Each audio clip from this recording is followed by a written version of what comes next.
Kansas City Chiefs should not be allowed to keep doing this, so we're going to be going through that and other stories in today's video. So make sure to like this video, and if you want more Kansas City Chiefs news content like this, make sure to subscribe to the channel by hitting that red button down below. The first story is Charles Omenihu provides an exciting boost to Kansas City Chiefs heading into Week 7. The Kansas City Chiefs pass rush has been able to get by without their top free agent acquisition along the defensive line through the first several weeks of the 2023 NFL season. Defensive end Charles Omenihu, who has remained out while serving a suspension, was expected to be a big part of the pass rush this season, but Kansas City was forced to figure things out without him and play some of their younger pass rushers. So far, the Chiefs pass rush, which has experienced stints without both Chris Jones and Omenihu this year, has done about as well as you could expect.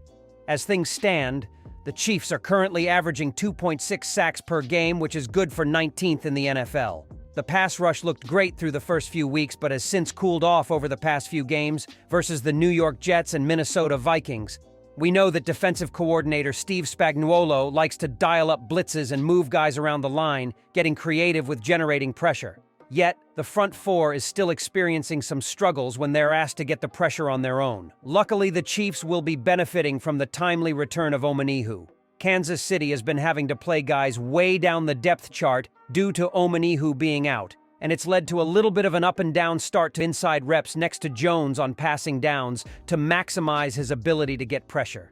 Felix Anudike-Uzomah and even Mike Danna, who has really become a mainstay on the Chiefs' defensive line. However, there's still a lot left to be desired from the edge for the Chiefs' pass rush. Seth Walder of ESPN, who tracks pass rush win rate for defensive linemen, recently put out his first edition of this season, showing where current Chiefs edge players stack up.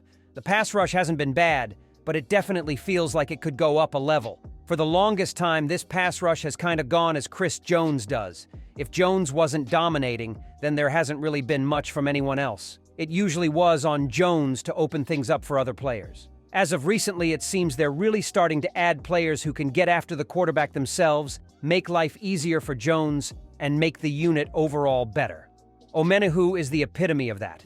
Omenihu was among the top of the NFL last season in pressure rate, and that was with splitting a lot of snaps inside with San Francisco.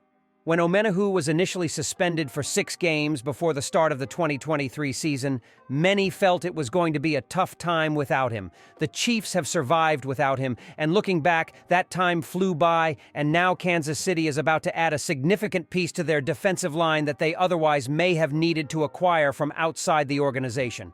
Omenihu is the exact type of veteran player who can generate pressure without the help of others that the Chiefs need on their defensive line, and now he is returning at the perfect time. With the Denver Broncos stumbling out of the playoff picture, we're seeing the beginning stages of a fire sale as they continue shipping out older players on a big contract.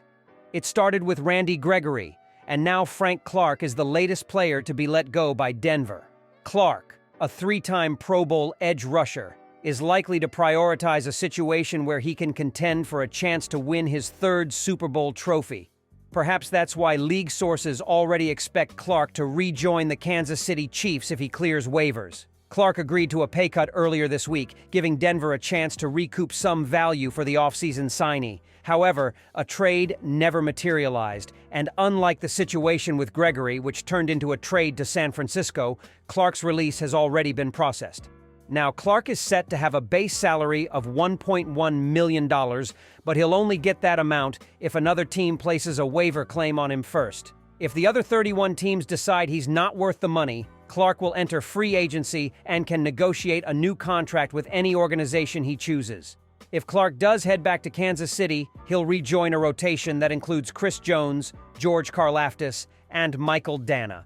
The trio have combined for 11.5 of the team's 17 sacks this season. Clark previously played 4 seasons with the Chiefs, tallying 23.5 sacks across 58 appearances. He has yet to record his first sack this season, but has played just 36 snaps across 2 games.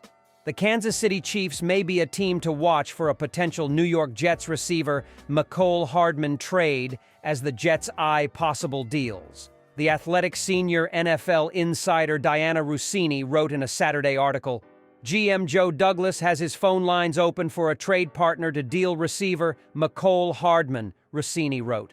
Hardman's former team against the Broncos and hasn't seen significant time on the field. Lawson did take a pay cut this offseason, so he wouldn't cost an acquiring team much money.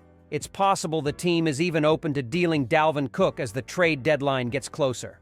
Mecole Hardman, a former second-round selection for the Chiefs, played for 4 seasons with Kansas City after he was selected with the 56th pick in the 2019 NFL Draft.